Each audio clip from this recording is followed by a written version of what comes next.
এত সমালোচনার পরেও প্রিন্সকে কিন্তু আটকানো গেল না।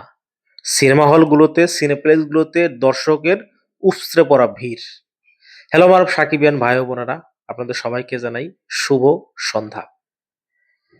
শাকিব খানের সিনেমা মানেই দর্শকদের চাহিদার তুঙ্গে থাকবে, এটাই স্বাভাবিক ছিল। কিন্তু এই সিনেমা নিয়ে, প্রিন্স সিনেমা নিয়ে কিন্তু যত সমালোচনা, যত ষড়যন্ত্র হইছে, ঈদের যে বাকি আরো ৭-৮টা সিনেমা আছে, সেই সিনেমাগুলো নিয়ে কিন্তু এত কথা, এত সমালোচনা, এত আলোচনা কোনোটাই হয় নাই। তাদের দেখেন বাকি সিনেমাগুলোতে সবগুলোতে পজিটিভ রিভিউ, যে সিনেমা খুব ভালো। কিন্তু প্রিন্সের ক্ষেত্রে উল্টোটা, সিনেমা নাকি ভালো না। সেই টিজার রিলিজ হওয়ার পর থেকেই এই আলোচনাটা চলমান এখনো অবধি।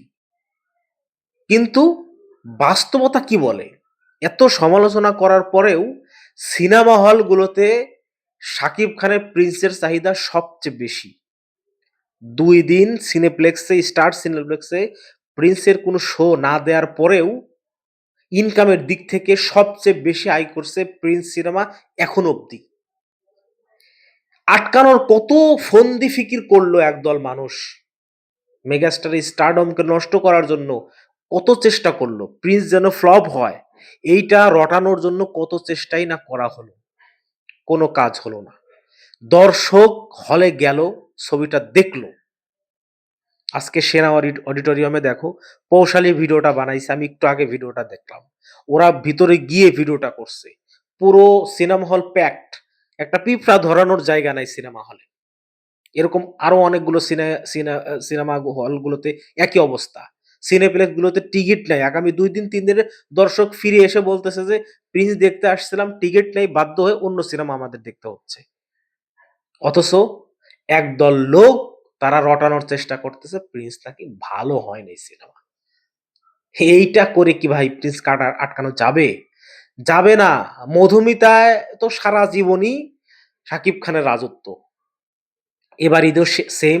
আর সিঙ্গেল স্ক্রিনেও তো অন্য কোনো সিনেমার রিলিজই হয় নাই। শুধু সিনেপ্লেক্সে অন্য সিনেমা চলতেছে। ২ দিন স্টার সিনেপ্লেক্সে শাকিব খানের সিনেমা বন্ধ ছিল। তারপরে দর্শকদের চাপের মুখে সিনেমা চালাতে বাধ্য হইছে। তারা তো দাবি করতেছে যে তারা চালাতেই চাচ্ছিল। সেখানে সার্ভার জটিলতার সমস্যা, ডিওপি নাকি তারা পায় নাই, পাসওয়ার্ড পায় নাই। বিভিন্ন কথাবার্তা। মূলত আসলে এগুলো কিছু না। এগুলো হচ্ছে ষড়যন্ত্র। প্রিন্সকে আটকানোর ষড়যন্ত্র। সেটা বিভিন্ন ভিডিওতে ইউটিউবারদের পৌশালী এটা বলছে বিষয়টা। আমরা জানি সেটা। কিন্তু আসলে দিন শেষে কিন্তু কেউ কাউকে ভাই জোর করে এভাবে আটকে রাখা সম্ভব না।